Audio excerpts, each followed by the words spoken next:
اپنے رشتہ داروں کو معاف کرنا سیکھو، اللہ کی مدد آتی ہے۔ مسلم شریف میں ہے، نبی پاک صلی اللہ علیہ وسلم کے پاس ایک صحابی آیا، عرض کرتا اللہ کے حبیب جس طرح کے میرے رشتہ دار ہیں اللہ کرے کسی کے نہ ہو، اللہ کے حبیب آسیلوہم ویقطعوننی، میں ان سے رشتہ داری ملاتا ہوں وہ پھر کاٹ دیتے ہیں، میں پھر ملاتا ہوں وہ پھر کاٹ دیتے ہیں۔ احسنوہم ویظلموننی، اللہ کے حبیب میں ان سے احسان کرتا ہوں، اچھا سلوک کرتا ہوں، وہ بدلے میں مجھ پہ ظلم کرتے ہیں۔ نبی پاک صلی اللہ علیہ وسلم فرماتے ہیں اگر تم سچ کہہ رہے ہو، واقعتاً اگر ایسا معاملہ ہے تو تم تو ان کے منہوں میں خاک پھینک رہے ہو اور اللہ کی مدد تیرے ساتھ اتر رہی ہے۔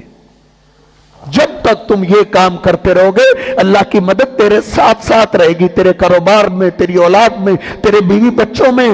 تیرے بزنس کے اندر اللہ کی مدد تم جہاں رہو گے تیرے ساتھ ساتھ رہے گی۔